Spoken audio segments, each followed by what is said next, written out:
It's our last episode for of the year. 2024. What happened in 2024?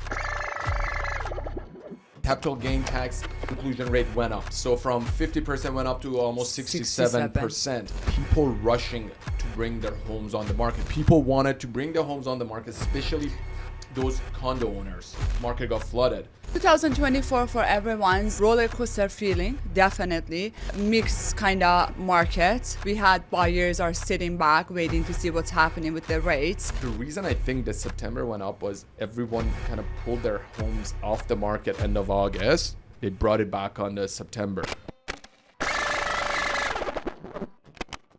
This is our last episode in 2024. So me and Nima both wishing you a very Merry Christmas and Happy New Year.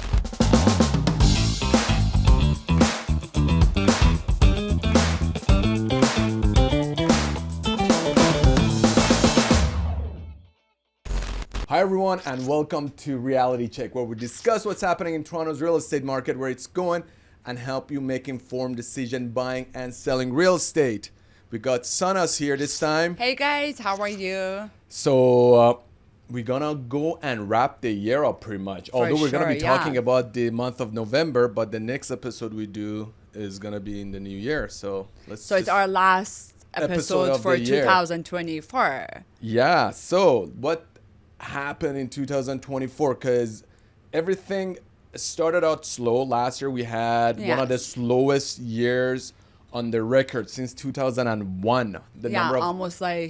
It was the lowest number of transactions. It was less than 67,000 transactions that happened. Yeah. And this year so far, I mean, probably it's gonna slightly be better than last year, but price-wise, we're gonna recap, see where we started, where we are, and we're gonna contrast condos and detached, see how they performed, and overall where we're heading and what to expect in 2025. Yeah. So let's just hear. What do you think of 2024? Well, 2024 for everyone's roller coaster feeling, definitely. Mixed kind of market. We had buyers are sitting back waiting to see what's happening with the rates. So as we know, we had four rate cuts, which helped buyers to just come back to the market a bit, but obviously not that much activity in the market. Yeah. I believe that October was much better than like the month before, and activity, but we could see more buyers in the market. So it was like not a year that we've been seeing like for last 20 years, I believe. So it was one of the slowest years definitely since 2021. And in terms of where we started and where we ended, so I mean the interest rates were at all-time high, and we want to I want to bring this graph. At the beginning of the year we were doing good, not that bad. So it wasn't that slow as So in February I think things were going pretty good. We started to see a shrink in the number of homes being on the market. So we started to see multiple offers happen, especially in the detached segment. So January things started slow. We had a shorter January because everything got dragged on. We had like about 2 weeks into the January that things started to pick up. February things picked up drastically. Prices went up, and I just want to bring the graph up just to go through the year. So as we can see, January we had 4,200 number of sales. We had about just over 10,000 homes on the market, and we had 2.39 months of inventory. Then in February, things got heated up. We had less than 2 months of inventory. Reason being, sales picked up, not a lot of homes on the market. So we started to see, especially in the detached market, a lot of homes getting multiple offers. So average price in January was $1,026,000. We went up to 1.1 million. In March, again, things heated up. We went slightly lower in months of inventory. We went down to 1.9 months of inventory. So of course, because of that, the prices slightly went up. We went up to 1.121 million. So 1,121,000 on average price. The days on the market shrank too. We went down to 20 days on the market. So things have started to, in terms of sellers, us wanting the Yeah. hotter market to come back. Things started to May? look up. In April, that's when things took a turn for worse. Okay. So active listings shot up at the end of April. Do you know It was why? end of the April. Yeah, you're right. Do It you was know why it went up? I know. Hold went on. up. What? Hold on. No, I put me on the spot. It was the capital gains. Oh, you're right. tax. That was the time. Exactly. That was end of the, yes. So April, something interesting happened. Things were going smoothly. We expected the spring market to be hot, but there was a new, or there was a change in the of taxation, the capital, yes. and capital gain tax inclusion rate went up. So from 50% went up to almost 67%. What that resulted into was people rushing to bring their homes on the market because the cutoff was, I believe, June 24. Yeah. So people wanted to bring their homes on the market, especially those condo owners wanting to bring the homes on the market, and market got flooded. So much so we can see we were about 12,500 units on the market. Suddenly in April, it goes over 18,000 homes. Months of inventory shoots up to 2.5. Yeah. Then in May, not a lot of homes sold. More homes came on the market. Yes. We saw 21,760 homes on the market. Months of inventory went up over 3 months. Yeah. June got even worse. We went over 23,000. July, again, we went up higher, close to 24,000 homes on the market. June and July was like kind of the same, right? Yeah. Okay. And with that being said, things didn't look good. No, Let's yeah, just say that. definitely. Yeah, things did not look good. And what really, I think, helped absorb some of the inventory was the interest rate cut. So in June, we had the first interest rate cut. Cuts, yeah. Thank you for watching, guys. If you like our episode, don't forget to like, subscribe, and share it. Thank you. First interest rate cut happened in June 0.25. We won't see an effect of it immediately. Because mentally, people weren't ready. You know, they were... And for people to actually see the effect of it usually takes 90 days. 90 They days, say it could yes. take as long as 180 days. Yes. But usually between 90 and 120 days, the effect of the interest rate cut could be seen. So in June, we had 0.25 drop. Yeah. July, we had 0.25 drop.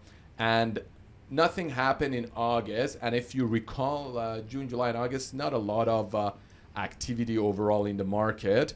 And we go down to, we went to September. Mm-hmm. So September, we had another 0.25 drop. Yeah. But I think towards the end of September, we saw Starting, you know, the an increase. activity, yeah, exactly, start to just, you know, go up. exactly. So, in my opinion, what we saw in September was the effect of the June interest rate drop. Yes, exactly. So, just looking at September, the number of active listings shot up to over 25,000 homes.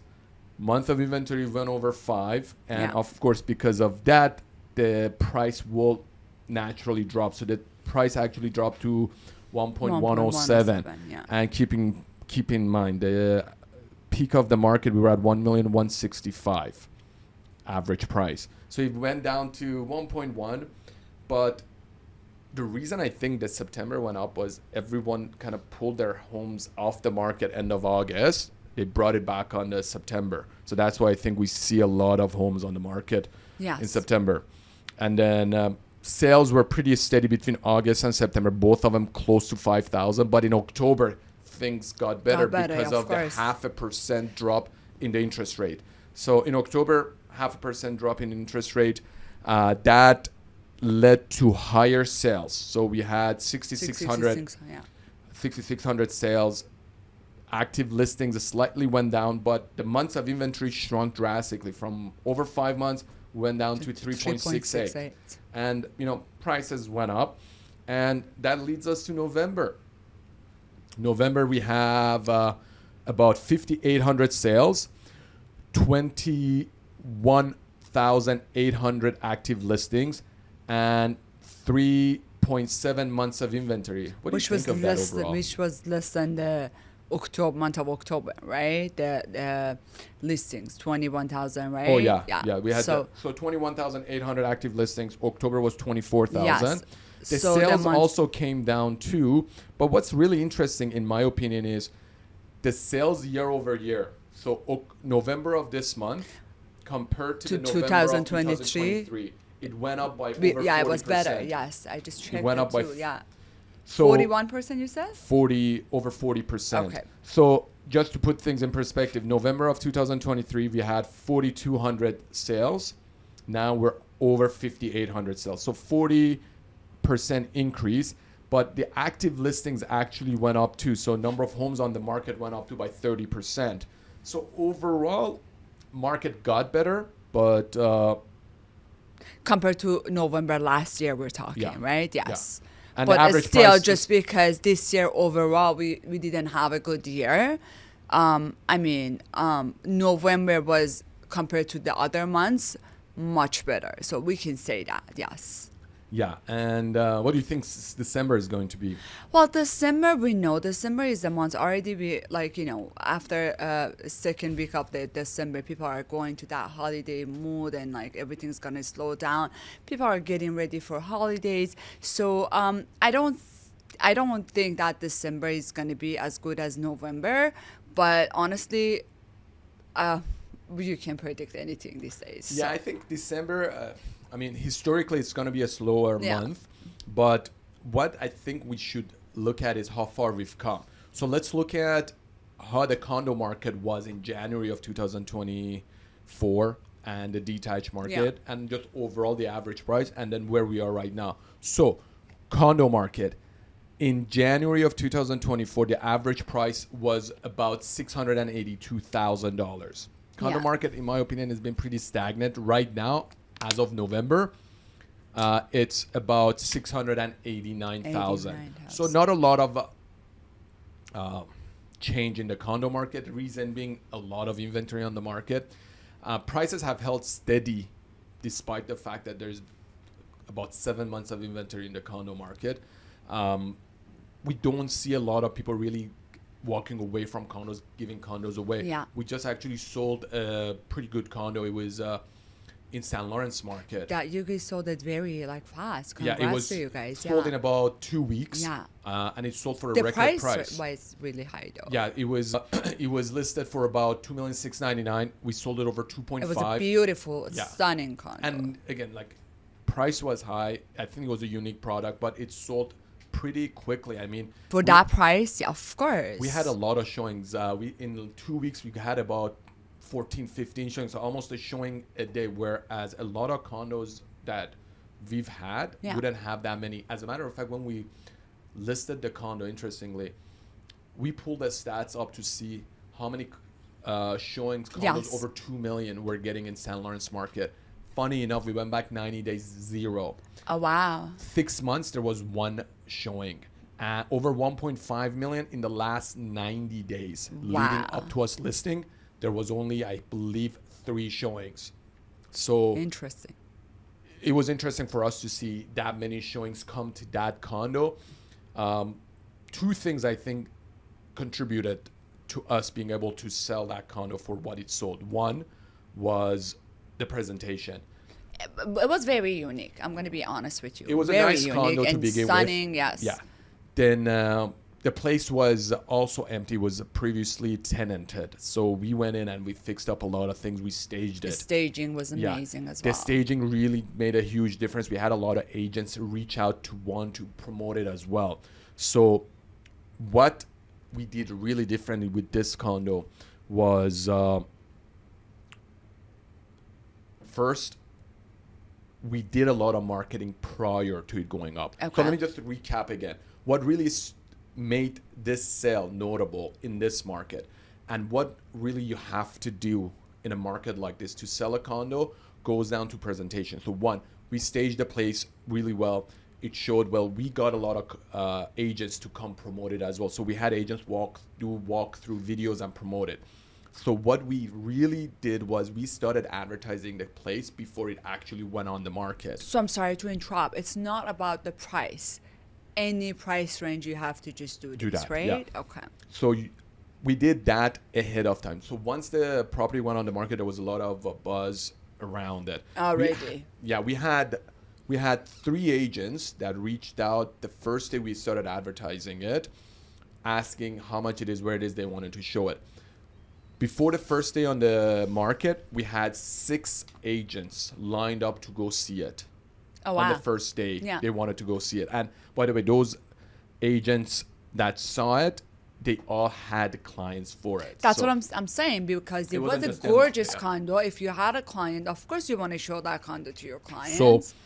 So that really set it apart. So the staging and the advanced marketing before it hitting the market. And So, pricing it right, obviously. well, pricing it was a, you know, Challenging? challenging one because there was no comparable. That was Okay. one. The owners spent a lot of money on the property, so it was Renovating something and- unique. Oh yeah, like they spent well over $1 million. It Yeah. was it had Gaggenau appliance. The terrace was done up with a beautiful outdoor kitchen. They did a pergola up on top, and the interesting part about that was they had to close down Front Street to put the pergola I've on heard top of the that, condo. yeah. So they spent a lot of money. Wow. If How they sold it, though, after so that's all the this. thing. So I mean, it should, in my opinion, it should have sold for $3 million if the market was where it was. Yeah. It wasn't like they made a lot of money on this property, but they did that for themselves. So Okay. they knew it wasn't gonna be something that a lot of people would pay for. It had a lot of bells and whistles. Yeah. Like all the showers were electronic, polished concrete floor. Not a lot of people like it. We actually had a comment. Someone came in and was like, "Oh, what if floor is dirty?" Like it's polished concrete. So. Well, But congrats to you guys on selling that. Thank you. I think that's what it takes these days to sell the condos. And it's got to be, if you're not different and if you're not really differentiating in terms of views or anything unique about the property, then you're just competing on the price. So Pricing. That's Yeah. all we talk about. yeah. So again, going back again, we started the year off. Again, just to recap, the condos were about 682,000. It ended up at 689,000. Yeah. Townhomes, it started at 891. They ended up at 892. So not a lot of growth in the condo in the market. The semi-detached market, it started at 1,038,000, ended up at 1,077,000. So a slight growth there, but the detached market saw the highest growth. So the average detached was at 1,350,000 at the beginning of the year. Yeah. Went up by 100,000, over Yeah. 100,000 to 100, Yeah. 1,452,000 average price. So the Yeah. detached saw the most growth, and I just want to like bring the attention to also 905 area. So average price of a detached at the beginning of the year was 1,297,000 in 905. It went up to 1,369,000. Yeah. But in Toronto, it had the most growth, so 1,570,000. So 1,570,000 yeah. detached at the beginning of the year, and by the end of November, the average price was close to 1.7 million. Guys, before we go further, be sure to click that subscribe, share it with anyone you think may find it useful, and click that like button. Thank you. So, where do we see the market go in 2025? What do you think? That's a very good question. Starting 2025 is going to be slow, okay?